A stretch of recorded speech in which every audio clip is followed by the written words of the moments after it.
उद्या 1 तारखेला भारतीय जनता पक्ष मुंबईच्या वतीने एक अभिनव आंदोलन उभाटाला प्रश्न विचारणारे मुंबईकरांच्या वतीने आम्ही करणार आहोत। त्या आंदोलनाचं नाव मुंबईकरांचा आक्रोश। मुंबईकरांचा आक्रोश या नावाने उद्या भारतीय जनता पार्टीची युवा आघाडी युवा मोर्चा आणि भारतीय जनता पार्टीची महिला आघाडी महिला मोर्चा दोन ठिकाणी आक्रमक आंदोलन करून मुंबईकरांच्या वतीने उद्धवजी आणि त्यांच्या बगल बच्चांना थेट प्रश्न विचारणार आहोत। 25 वर्ष मुंबईत तर मुंबई महानगरपालिकेच्या अर्थसंकल्पावरची लूट तुम्ही केली, दरोडा तुम्ही घातलात। 3 लाख कोटीचा हिशोब तुम्ही द्या। तो तर आम्ही मागतोच आहोत, पण कोविडच्या काळामध्ये 12,000 कोटीचा घोटाळा बॉडी बॅग पासून फॉल्टी ऑक्सिजन प्लांट पासून जम्बो कोविड सेंटर पासून पीपी किट सॅनिटायझर औषधं वॅक्सिन बेडशीट कव्हर इथपर्यंत आपल्या बगल बच्चांना पीए आणि जवळच्या लोकांना मालामाल बनवण्यासाठी कोविडचा काळ उद्धवजी तुम्ही आणि तुमच्या बगल बच्चांनी वापरला। चौकशी तर चालू आहे, हिशोब आम्ही तुमच्याकडनं मागतो आहोत। आणि म्हणून मुंबईकरांचा आक्रोश युवा मोर्चा नरिमन पॉइंटला भाजप कार्यालयाजवळ सुरू करील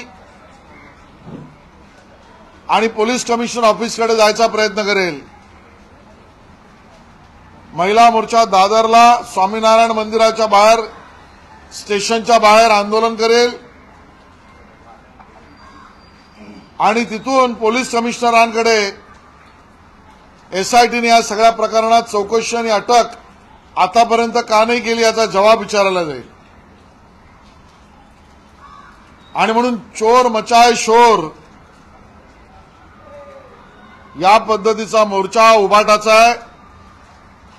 स्वतः केलेले पाप, अत्याचार, दुराचार, भ्रष्टाचार, स्वतःला लागलेल्या चौकशा, स्वतःच्या जवळच्या लोकांना आता उघडे पडायला लागलेत। यावर पांघरून घालण्यासाठीचा मोर्चा त्यांचा असला तरी मुंबईकरांचे प्रश्न विचारण्याचं काम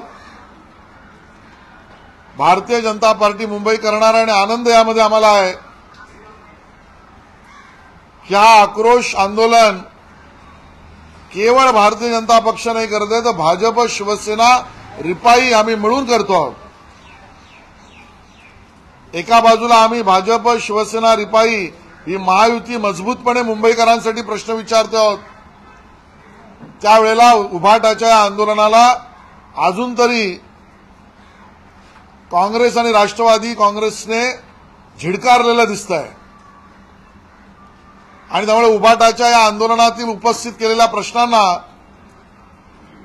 अजून तरी काँग्रेस, राष्ट्रवादी काँग्रेसने समर्थन दिलेलं नाही।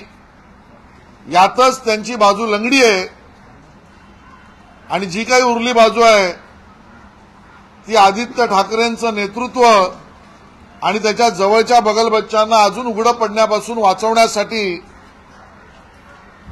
केलेला हा विफल प्रयत्न आहे। आणि म्हणून चोर मचाए शोर हे उभाटाचं आंदोलन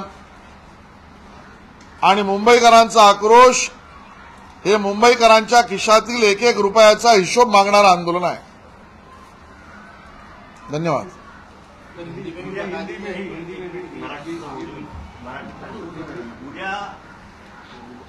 आदित्य ठाकरे यांचा मोर्चा आहे, त्यांच्याकडचं लक्ष कमी करण्यासाठी म्हणून तुम्ही हा मोर्चा काढला? मुंबईकरांचं लक्षच नाही त्यांच्याकडे। महत्वाच्या विषयाकडे लक्ष मुंबईकरांचं जे आहे त्याचा आवाज आम्ही आहोत। मुंबईकरांचं लक्ष आणि त्याबद्दलची अप्रिसिएशन हे नव्याने बनणारे चांगल्या कंत्राटदारांना चांगले बनणारे रस्ते याकडे आहेत। कोविडच्या काळामध्ये खाल्लेल्या पैशावरनं लक्ष भरकटवण्याचं काम आदित्य ठाकरे आणि उद्धवजींचा पक्ष करतोय त्या विषयावर लक्ष केंद्रित करणारं आमचं आंदोलन आहे. एकंदरीत कोविड घोटाळ्या संदर्भातच आज पुन्हा एकदा दुसरं समन्स आहे ते तत्कालीन निवडणूक आयुक्त राजीव जयस्वाल यांना पाठवण्यात आलेलं आहे. एकंदरीत या ईडीच्या कारवाईमुळे कुठेतरी हा मोर्चा निघतोय का? 100% मी अगोदरही सांगितलं, केवळ कारवाई ईडी आणि एसआयटी यापासून लक्ष भटकवून मुंबईकरांसमोर विपर्यासाचं खोटं राजकारण करणारा चोर मचाय शोर मोर्चा आदित्य ठाकरेंचा आहे. आणि मी म्हणतो याला सबळ पुरावा हा आहे, कारण मोर्चा घोषित होण्याच्या 4 दिवस आधीच 3 दिवस आधीच राज्यव्यापी परिषद होती. त्यात उद्धवजी आदित्यजी होते, त्यात मोर्चाची घोषणा झाली नाही, मोर्चाचा निर्णय झाला नाही. बरं, त्या दिवशी झाला नाही. षण्मुखानंदमध्ये पक्षाचा वर्धापन दिन, पक्ष नाही गटाचा, त्या गटाच्या वर्धापन दिनामध्ये सुद्धा मोर्चाचा म पण निघाला नाही. आणि मग ज्या वेळेला शिवसेनेच्या वर्धापन दिनात एकनाथ शिंदे साहेबांनी एसआयटी घोषित केली आणि म्हणून मी मागे म्हटलं लागली मिरची आणि मग निघाला मोर्चा. त्यानंतर दुसऱ्या दिवशी मोर्चाची आठवण झाली आहे. त्यामुळे मुंबईकरांच्या विषयाशी यांना काही देणं घेणं नाही. माझं कुटुंब माझी जबाबदारी एवढ्या स्वार्थी हेतूने या मोर्चाचं आयोजन आहे. आमचं आंदोलन मुंबईकरांसाठी आहे. मुंबईत सध्या पाऊस सुरू असल्यामुळे ठिकठिकाणी ट्रॅफिकचा विलंब होतोय, अनेक ठिकाणी सकाळ भागामध्ये पाणी साचतंय. हे सगळं नियोजनाअभावी मुंबईकरांचे हाल होत आहेत. कसं पाहता याकडे?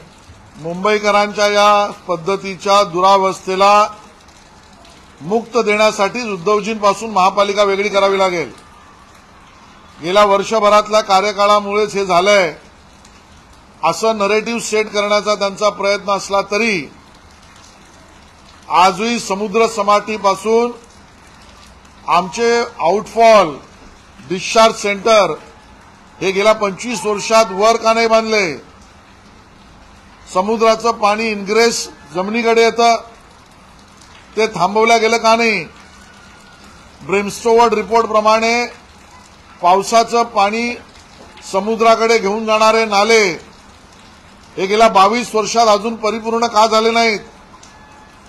मिठी नदीच्या साफ स्वच्छतेवर गेल्या 12 वर्षात हजारो करोड रुपये खर्च होऊन त्या विषयातलं काम पूर्ण का झालं नाही? मुंबईत पडणाऱ्या रस्त्यांवर वारंवार कायमस्वरूपी उपाय म्हणून चांगले कंत्राटदार, चांगले रस्ते आणि नवीन टेक्नॉलॉजी या विषयात एकही काम झालं नाही. ही सगळी गेल्या 20-25 वर्षाची पापं मुंबईकरांच्या डोकी मारली जात आहेत. पण केवळ राजकारण करून चालणार नाही. म्हणून मी शिंदे आणि फडणवीस सरकारचा धन्यवाद देईन की त्यांनी नवीन टेक्नॉलॉजीच्या आधारावर नवीन रस्ते निर्माण करणं या कामाला सुरुवात केली. त्या ठिकाणी वेस्ट वॉटर ट्रीटमेंट फॅसिलिटी गेल्या 25 वर्षात एकही झालं नव्हतं. एका वर्षात 6 कामं सुरू झाली. या पद्धतीच्या मूलभूत आवश्यकतांच्या कामाला आता कुठे 250-300 दिवस सुरू झाले आहे. आणि त्यामुळे ही जी कळ मुंबईकरांना सोसावी लागते त्याचं कारण भ्रष्ट व्यवस्था, भ्रष्ट कंत्राटदार आणि भ्रष्ट नेतृत्व महापालिकेतलं उद्धवजींच्या काळातलं आहे. राहुल कलांसारखा जो नेता आहे, जो नेता जो राहुल ठाकरे यांच्या जवळचा माणूस आहे, त्याच्यावरती आयटीची धाड पडली आहे.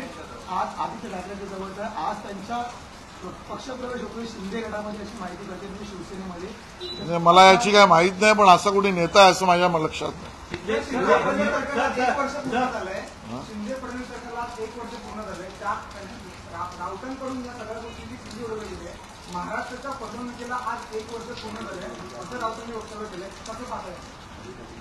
मला वाटतं संजय राऊत यांनी उडवलेली खिल्ली ही स्वपक्षाच्या आणि महाराष्ट्रातल्या जनतेला अपमानित करणारी आहे. त्यांनी जर शिंदे फडणवीस सरकारची खिल्ली उडवली तर त्याचा अर्थ सरळ सरळ महाराष्ट्रातील जनतेला उभाटा आणि संजय राऊत मूर्ख समजतात की काय, हा प्रश्न जनतेच्या मनात आहे. निवडणुका भाजप शिवसेना एकत्र लढली, जिंकली. जनतेचा कौल भाजप शिवसेनेलाच होता. जनतेच्या मनातलं सरकार भाजप शिवसेनेचंच होतं. ते सरकार स्थापन झालं याचा अर्थ जनतेच्या मनातलं सरकार स्थापन झालं. त्याची खुल्ली उडवणी म्हणजे जनतेला मूर्ख समजावून स्वतःचा टेंबा मिरवण्यासारखा आहे. आणि म्हणून स्वतःचा टेंबा त्यांनी कितीही मिरवला तरी कोंबडा हरवायचा काही थांबणार नाही. सूर्य यायचा काही थांबणार नाही. सूर्यावर थुंकणारे स्वतःच्या चेहऱ्यावरच थुंकी उडवून घेतील. आणि संजय राऊत यांना ती वारंवार स्वतःच्या चेहऱ्यावर थुंकी उडवून घेण्याची सवय आहे. हे काही नवीन नाही.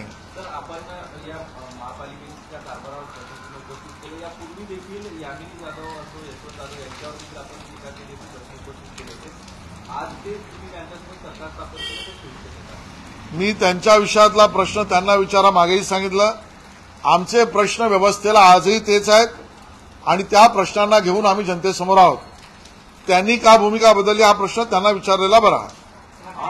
उद्या मोर्चा निघतोय, त्यामध्ये त्यांनी आज सामनामध्ये अग्रलेख लिहिलेला आहे की भाजप हटाव मुंबई बचाव, आणि हा मोर्चा कशासाठी असणार आहे याविषयी त्यांनी म्हणते. कसं पाहता त्यांच्या अग्रलेखाकडे आणि तुमच्यावर टीका केली? नाही, अग्रलेख उद्याला सकाळी लहान पोरं वापरतील याच्या पलीकडे काय नाही.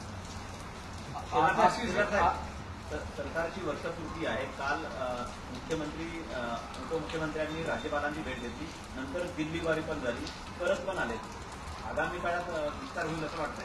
नाही, याची मला माहित नाही. त्याचं उत्तर माननीय मुख्यमंत्री किंवा उपमुख्यमंत्रीच देऊ शकतील. आशीष जी, आप लोग मोर्चा निकाल रहे हैं, आक्रोश मोर्चा, किस तरीके का आक्रोश मोर्चा होगा और किसके खिलाफ होगा? भारतीय जनता पार्टी मुंबई की तरफ से कल दोपहर से शाम तक भारतीय जनता पार्टी की युवा मोर्चा की तरफ से एक जगह पर और महिला मोर्चा से दूसरी जगह पर मुंबई का आक्रोश इस प्रकार का आंदोलन करने वाले हैं. कल उबाटा की तरफ से जो मोर्चा निकाला जा रहा है वो ध्यान भटकाने का, विषय को लटकाने का उनका प्रयास है. मुंबई वासियों की तरफ से उबाटा, उद्धव जी और आदित्य जी को सीधा सवाल पूछने के लिए कल ये आंदोलन हम कर रहे हैं. नरीमन पॉइंट पर युवा मोर्चा की तरफ से वहां इकट्ठा होकर आंदोलन करके मुंबई पुलिस कमिश्नर के ऑफिस की तरफ बढ़ना और मांग करना, और उसी तरीके पर दादर में स्वामीनारायण मंदिर के नजदीक महिला आघाड़ी की तरफ से इकट्ठा आंदोलन करके पुलिस कमिश्नर ऑफिस तक बढ़ना. इस प्रकार का जवाब दो आंदोलन हम करने वाले हैं. गए 25 साल में 3 लाख करोड़ रुपए खर्चा हुआ, उसका हिसाब दो. भ्रष्ट व्यवस्था, भ्रष्ट कंत्राटदार, भ्रष्ट नेतृत्व उद्धव जी के नेतृत्व में चल रहा था महापालिका में, उसको सीधे सवाल पूछने का आंदोलन है. ये तो आंदोलन में सवाल तो हम ये भी पूछने वाले हैं, कोविड के समय पर जब जनता त्राही त्राही तकलीफ में थी, उस समय पर 12,000 करोड़ के कॉन्ट्रैक्ट अपने नजदीक के लोगों को, अपने रिश्तेदारों को देकर उनको पैसा कमाने की अपॉर्चुनिटी देना, और मुंबई वासियों की व्यवस्था में वैक्सीन हो, दवाइयां हो, जंबो कोविड सेंटर हो, पीपीई किट हो, बॉडी बैग हो, ऑक्सीजन प्लांट हो, इसकी दुरावस्था करना, ये मुंबई वासियों का अहित और कंत्राटदारों का हित आपने कैसे किया, क्यों किया, इसका जवाब मांगने के लिए आंदोलन है. सबसे अच्छी बात तो यह है, ये आंदोलन हम महायुति इस नाते कर रहे हैं, भारतीय जनता पार्टी, शिवसेना और रिपाई, ये हम सब मिलकर इस आंदोलन को कल करेंगे. और दूसरी तरफ अभी तक की जो खबरें, वहां पर जो विपर्यास और झूठ बोलने के मुद्दे लेकर आदित्य जी जाना चाह रहे हैं आंदोलन में, उसको कांग्रेस और राष्ट्रवादी का समर्थन नहीं है. ना वो आंदोलन में है, ना उनको बुलाया गया है. तो जो बिंदु और जो विषय लेकर आदित्य जी बात करना चाह रहे हैं, झूठ बोलना चाह रहे हैं, उसको अभी तक तो कांग्रेस राष्ट्रवादी का समर्थन भी नहीं. और दूसरी तरफ हम महायुति इस नाते मजबूती से मुंबई वासियों का मुंबई वासियों के हित का विषय लेकर ये आंदोलन करेंगे। Ashish ji, common civil code को लेकर के प्रधानमंत्री ने खुद ने कहा कि कुछ राजनीतिक पार्टियां कहीं न कहीं लोगों के भविष्य के साथ खिलवाड़ कर रही हैं। अब कांग्रेस ने एक कमेटी बनाई है, वो स्टडी करेगी और उद्धव ठाकरे ग्रुप ये कह रहा है कि पहले एजेंडा बताए कि उसमें क्या क्या करेंगे, उसके बाद हम समर्थन देंगे। भाई उद्धव जी का आप बताइए ही मत। उद्धव जी यानी यू टर्न, यू टर्न का मतलब उद्धव जी का टर्न। कृषि कानून के समय भी हमने देखा ये अंदर बाहर अलग होते हैं। इनका दल दोगला दल है और दोगलाओं का नेतृत्व संजय राउत है। पार्लियामेंट के अंदर अलग भूमिका लेते हैं, बाहर अलग लेते हैं। सीएए के समय भी पार्लियामेंट में अलग कहा, बाहर अलग कहा। राम जन्मभूमि के समय पर भी शिवाजी पार्क में अलग कहते हैं और अलायंस की उनकी यूपीए के बैठक में जाके अलग कहते हैं। तो उद्धव ठाकरे जी ये यूनिफॉर्म सिविल कोड के अप्रत्यक्ष विरोध में ही रहेंगे, क्योंकि हिंदू हित की जहां जहां बात आएगी उद्धव जी उसके खिलाफ ही होंगे। समानता की जहां जहां बात आएगी उद्धव जी वहां पर एक विशिष्ट वर्ग की बात करेंगे। ये मेरे मन को मुझे लगता है, ये मैंने स्पष्ट किया है। कांग्रेस कमेटी बनाए या न बनाए, वो भ्रम की अवस्था में है। ना उनकी पार्टी बची ना विचारधारा बचा है। कमेटी कर कुछ विचार कर सकते हैं तो जरूर करें। साल भर पूरा हो रहा है इस सरकार को, किस तरीके से देखते हैं एक साल के कार्यकाल को, क्योंकि 2.5 साल का जो भ्रष्टाचार का मुद्दा आप लोग लेकर सड़कों पर उतरे थे, अब ये 1 साल में क्या भ्रष्टाचार नहीं हुए, किस तरीके से सरकार को आकलन करते हैं? इस 1 साल में विकास की गति बढ़ी है।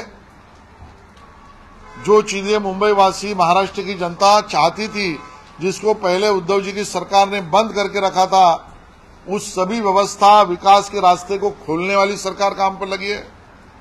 शिंदे फडणवीस की सरकार एक गरीब के हित में काम कर रही है। शिंदे फडणवीस की सरकार एक्स्ट्रा ग्रेटिट्यूड फंड देकर किसानों के हित में काम कर रही है। शिंदे फडणवीस जी की सरकार नई शैक्षणिक धोरण को इम्प्लीमेंट करके हमारे विद्यार्थियों के हित में काम कर रही है। शिंदे फडणवीस जी की सरकार जहां पर पेट्रोल डीजल के वैट से लेकर प्रॉपर्टी टैक्स में राहत देकर सामान्य जनता के करों में छूट देने का काम कर रही है और इसके लिए जनहित में काम करने वाली सरकार गए 3.5 साल में 1 साल जनता देख रही है, ऐसा मेरा मानना है। सर, कल पवार साहब ने पुणे में बड़ा खुलासा किया। उन्होंने 2019 में बीजेपी के साथ वो टॉक कर रहे थे, क्या कर रहे थे? बात कर रहे थे सरकार बनाने के लिए, ऐसा उन्होंने कहा। लेकिन उन्होंने ये कहा कि देवेंद्र फडणवीस को हमारी बुगली पर होल्ड कर दिया, वो सत्ता के लिए बहुत लायक थे, लिहाजा हमें हम उनसे बात कर रहे थे। डबल गेम उन्होंने खेला। शरद पवार साहेबांचं स्टेटमेंट म्हणजे या सगळ्यामध्ये स्पष्टपणे सांगायचं झालं तर गुगली बिगली काही नाही। ती गाजराची पुंगी आहे, वाजली तर वाजली नाही तर मोडून खाल्ली। आणि त्यामुळे पवार साहेबांना ती गाजराची पुंगी शिवसेनेच्या इथे वाजते का आमच्या बरोबर वाजेल यासाठी वाजवलेली ती गाजराची पुंगी होती आणि म्हणून तिथे वाजली तिकडे वाजवली, नाही वाजली तिकडे खाऊन टाकली। याला आम्ही गुगली बिगली मानत नाही। ही सत्तेची वकवक आहे। सत्तेसाठी काही पण हा उद्योगधंदा म्हणजे शरद पवारांचं त्या काळातलं वेगवेगळ्या पक्षांची चर्चा आहे आणि म्हणून या सगळ्यामध्ये देवेंद्रजींच्या बोलण्यानंतर अर्धसत्य समोर आलं। या विषयावर जाहीर चर्चेला आम्ही तयार आहोत। संपूर्ण सत्य समोर येईल। या गाजराच्या पुंगीच्या वाजवण्यामध्ये त्रिफळाचीत कोणी झालं असेल तर उद्धवजी आणि त्यांचा पक्ष झाला। ते अजूनही अनेस्थेशिया दिल्यासारखे आहेत। कुठलंही ऑपरेशन शस्त्रक्रिया देण्याआधी जी अनेस्थेशिया दिली जाते त्यात त्या रुग्णाला वाटतं की मला छान झोप लागली आहे। अजूनही त्या अनेस्थेशियामध्ये उद्धवजी आणि त्यांचा पक्ष आहे। शरद पवारांच्या या गाजराच्या पुंगीमुळे उद्धवजींचा पक्ष गेला, उद्धवजींचं शिवसेना नाव गेलं, उद्धवजींची सत्ता गेली, उद्धवजींचं हिंदुत्व गेलं, उद्धवजींचे बाळासाहेबांचे विचार गेले आणि म्हणून काही पण निगाहे पर कहीं पर निशाणा या पवार साहेबांच्या गाजराच्या पुंगीमुळे उद्धवजींची अवस्था आली आहे। मला आनंद या गोष्टीचा आहे। आता 1 वर्ष पूर्ण होत आहे, त्यावेळेला एकनाथ शिंदेजींनी केलेला उठाव हा किती योग्य होता, त्याचं किती अधिष्ठान होतं, त्यामागे किती विचार होता, हे शरद पवारांमुळेच कळलंय।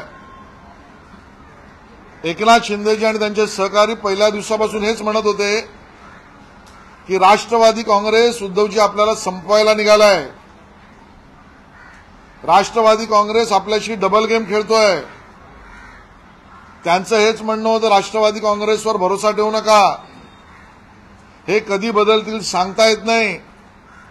एकनाथजी हेच म्हणत होते, आपल्याला फंड न देता आपल्या विरोधी लोकांना राष्ट्रवादी फंड देते। आज शरद पवार साहेबांनी स्पष्टच केलं की हो, ते आमच्याशी बोलायला तयार झाले होते, बोलत होते, बोलले। याचा अर्थ ते शिवसेनेशी प्रामाणिक नव्हते, पहिल्या दिवशी नव्हते, आजही नाहीत। आणि त्यामुळे एकनाथ शिंदेजींनी केलेला उठाव हा किती योग्य, वैचारिक आणि त्याला अधिष्ठान होतं, याचे पुरावेच शरद पवार साहेबांनी दिले, हे आज स्पष्ट होत है।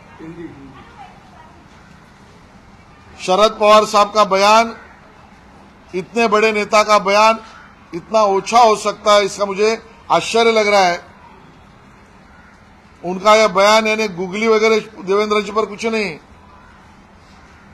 जो गाजर की पुंगी हम मराठी में कहते हैं, बजी तो बजी नहीं तो खा ली। उद्धव जी के पास बजी तो बजाई, हमारे पास नहीं बजी तो खा ली। इस प्रकार के राजनीतिक सत्ता के लिए मैं किसी भी स्तर पर जाऊंगा। राजनीतिक सत्ता ये मेरे लिए सबसे ऊंचा है, ना विचारधारा है ना महाराष्ट्र है। इसका अप्रत्यक्ष पुरावा यानी शरद पवार साहब का बयान है। उनके इस बयान से ना देवेंद्र जी बोल्ड हुए ना कुछ हुआ। इनके इस बयान से और उनके इस एक तरीके से खुद ही किए हुए कामों को एक्सेप्ट करने से अगर कोई क्लीन बोल्ड हुआ है तो उद्धव जी और उनकी पार्टी हुई है। उन्होंने किए हुए निर्णय के कारण से उद्धव जी को अपनी पार्टी छोड़नी पड़ी, पार्टी चली गई, चुनाव चिन्ह चला गया, नेता चले गए, अपने साथी चले गए। ये सभी स्थिति शरद पवार साहब के बाद साथ जाने से हुई। जो शरद पवार साहब पहले दिन से उनसे प्रामाणिक नहीं थे, या आज उन्होंने कबूल कर दिया है पवार साहब ने। और इसके लिए मुझे इस बात का बहुत आनंद है, जब सरकार महाराष्ट्र की 1 साल पूरा कर रही है, तब एकनाथ शिंदे जी ने किया हुआ उठाव ये कितना योग्य था, वैचारिक था, ये स्पष्ट हुआ। क्योंकि एकनाथ शिंदे जी और उनके सहकारी पहले दिन से उद्धव जी को यही कह रहे थे कि राष्ट्रवादी कांग्रेस अपने से प्रामाणिक नहीं है, इनके ऊपर भरोसा नहीं रखिए। ये शिवसेना पार्टी को खत्म करना चाह रहे हैं, ये अपने विरोधियों को ताकत दे रहे हैं। और ये सभी बातें 1 साल में हुई। उद्धव जी ही इसमें क्लीन बोल्ड हुए और शरद पवार साहब पहले भी उनसे प्रामाणिक नहीं थे, आज भी नहीं है, ये स्पष्ट हुआ है। इस तरीके से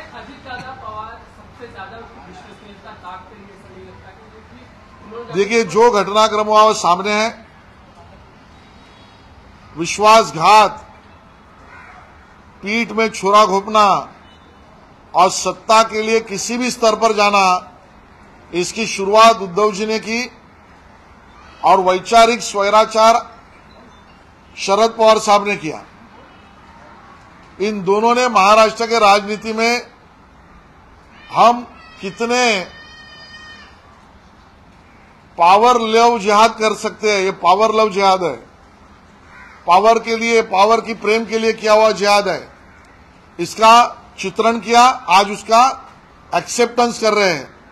लेकिन मैं एक बात प्रामाणिकता से बता दूं, क्या शरद पवार साहब मेरे इस प्रश्न का उत्तर दे सकते हैं क्या कि 2017 के समय पर भी जब राष्ट्रवादी कांग्रेस भारतीय जनता पार्टी के साथ सरकार बनाने में लालायित थी, तब राष्ट्रवादी कांग्रेस और भारतीय जनता पार्टी को दिए हुए प्रस्ताव में भारतीय जनता पार्टी का यह आग्रह था कि हम शिवसेना को छोड़कर आपके साथ नहीं आएंगे, बल्कि राष्ट्रवादी कांग्रेस और शरद पवार साहब का यह कहना था कि आप शिवसेना को छोड़ो, हम आपके साथ आएंगे।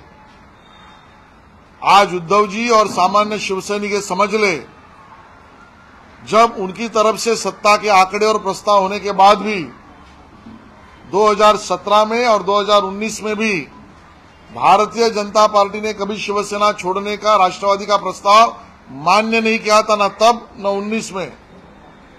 लेकिन उद्धव जी आपका दल इतना दोगला निकला कि हम आपको 2017 में भी नहीं छोड़ रहे थे, लेकिन आपको शरद पवार साहब ने जो एनेस्थेशिया दिया पावर का, उसमें आप हमको छोड़कर सत्ता के लिए वहां जाने में मशगूल हो गए। महाराष्ट्र उद्धव जी आपको माफ नहीं कर सकता। क्या एनेस्थीसिया देने वाले संजय राउत थे क्या शरद पवार के कहने पर? वो तो डॉक्टर भी नहीं, वो कंपाउंडर भाई खुद कहते हैं। तो एनेस्थेशिया डॉक्टर के वो कंपाउंडर थे। दूसरा एक साल जब इस सरकार को हो रहा है, ऐसे में हमेशा विपक्षी दल एक बात कहता है, अधिवेशन भी नजदीक है, कि आपके पास पालक मंत्री नहीं है, कोई काम नहीं हुए, आप विस्तार करना नहीं चाहते। ऐसी क्या वजह आपको रोक रही है एक साल होने पर? देखिए, काम गति से चल रहा है। काम 3 पार्टी की सरकार के समय जब फाइल मंत्री से सचिव से मंत्री, मंत्री से उप मुख्यमंत्री, अर्थमंत्री से लेकर मुख्यमंत्री के दरवाजे पर अटक जाती थी, ऐसा महाराष्ट्र विकास आघाड़ी का कारोबार नहीं है। सभी मंत्री प्रामाणिकता से अपने सचिव और मंत्रालय को लेकर जनहित में फाइलों का भी निपटारा कर रहे हैं और काम भी कर रहे हैं। जो सवाल उठा रहे हैं, उनके समय पर फाइलें कितनी जमा हुई थी, उसका आंकड़ा भी हम सामने जाहिर करेंगे। सर, ये प्रधानमंत्री मोदी ने बड़ी गंभीरता से अभी हाल ही में यूसीसी को लेकर बयान दिया। उत्तराखंड ने जो ड्राफ्ट कमेटी बनाई थी, उसका अपना ड्राफ्ट कंप्लीट कर दिया। आप सेशन की तरफ आगे बढ़ रहे हैं। क्या महाराष्ट्र सरकार यूसीसी को लेकर एक कदम आगे बढ़ती हुई दिखाई दे रही है? जहां पर महाराष्ट्र सरकार का यूसीसी का जो निर्णय होगा, उस बारे में माननीय मुख्यमंत्री और उप मुख्यमंत्री महाराष्ट्र की जनता को अवगत कराएंगे, निर्णय कराएंगे। मैं इसके ऊपर आज कोई भाष्य नहीं करूंगा। सर, बकरी ईदच्या निमित्ताने नाशिकमध्ये गुलशनाबाद असा नवीन नावाचे बॅनर लागलेले आहे. काय? भाजपची काय भूमिका? गुलशनाबाद म्हणून नाशिकचा उल्लेख करण्यात येत आहे. भाजपची काय भूमिका आहे? बघावं लागेल। यामागे उद्धवजींचा तर हात नाही ना, त्यांच्या पक्षाचा तर हात नाही ना। संशय बळावतोय, कारण टिपू सुलतानची जयंती त्यांनी केली। त्यानंतर यूसीसीच्या या माननीय प्रधानमंत्र्यांच्या भाषणानंतर सगळ्यात पहिलं एका विशिष्ट वर्गाचं शिष्टमंडळ यूसीसीला विरोध करणारं कुठल्या नेत्याला महाराष्ट्रात भेटलं असेल तर हिरवे कपडे घालून ते उद्धवजींनाच भेटले। उद्धवजींनी दरवाजे त्यांच्यासाठी सताड उघडे ठेवले। जो काही घटनाक्रम दिसतोय उद्धवजींच्या पक्षाचा, त्यामध्ये या नाशिकच्या ठिकाणी लागलेल्या अवैध बॅनरच्या मागे उद्धवजींचा पक्ष तर नाही ना, हा आमच्या मनात संशय आहे। त्याची चौकशी झाली पाहिजे। सुप्रिया सुले ने अभी ट्वीट किया है और कहा है कि ग्रांट रोड के पास सुप्रिया सुले ने ट्वीट किया है और कहा ग्रांट रोड के पास एक लड़की के साथ छेड़खानी हुई और ये ऐसा इसलिए महाराष्ट्र में हो रहा क्योंकि गृह मंत्रालय एकदम निष्क्रिय हो चुका है और किसी काम लायक नहीं। किसी भी मेरी माता बहन से छेड़ होना ये गलत गुनाह और उसको कहीं पर भी टॉलरेट नहीं किया जा सकता। ये बात मैं स्पष्ट कर दूं और सरकार वही काम कर रही है। आज मैं सुप्रिया जी के ऊपर कुछ टिप्पणी आलोचना नहीं करूंगा। आज उनका जन्मदिन है, आप जियो हजारों साल, इतना ही सुप्रिया जी को आज मैं कहूंगा। कैबिनेट विस्तार को लेकर के जिस तरीके से चर्चा शुरू है काफी समय से, क्योंकि अब सरकार को 1 साल पूरे हो रहे हैं, आप एज अ मुंबई प्रेसिडेंट बहुत सारे वर्कलोड भी आते हैं, सीएम दिल्ली जाकर कैसे देखें? ये पूरा का पूरा माननीय मुख्यमंत्री और उप मुख्यमंत्री का अधिकार है। मेरे को इसके बारे में कोई जानकारी नहीं। ऐसा कोई विषय, निर्णय या गतिविधि होगी थी, उसका स्पष्टीकरण माननीय मुख्यमंत्री और उप मुख्यमंत्री करेंगे। कुठल्याही माझ्या माता भगिनीची छेडछाड किंवा तिला त्रास देणं हे महाराष्ट्रात खपवून घेतलं जाणार नाही आणि सरकार तसंच काम करतं, याच्यावर माझा पूर्ण भरोसा आहे। मी आज एवढीच टिप्पणी करेन, मी आज या सुप्रियाताईंच्या ट्विटवर किंवा भाष्यावर कुठलीही टीका आलोचना आज करणार नाही, कारण आज त्यांचा वाढदिवस आहे। त्यांना मी शुभेच्छा देतो आणि सांगतो आप जिओ हजारो साल एवढाच माझ्या त्यांना शुभेच्छा आहे. सर, नागपुरात राष्ट्रवादी आगामी निवडणुकीसाठी खूप तयारी करत आहे. शरद पवारांच्या निर्देशानुसार वन बूथ एक बूथ असा एक उपक्रम करत आहे. काय वाटतं नागपुरामध्ये राष्ट्रवादी मुसंडी मारायची? राष्ट्रवादीला पक्षाच्या बांधणीची आठवण झाली. ही सुद्धा माननीय अमित शहानी बांधलेल्या संघटनेच्या छडीचा फटका बसल्यानंतर आहे आणि त्यामुळे हा एक अमित शहाच्या छडीचा फटका एक आहे. अशा दृश्य आणि अदृश्य बऱ्याच फटके पडण्याची वेळ आलेली आहे. धन्यवाद.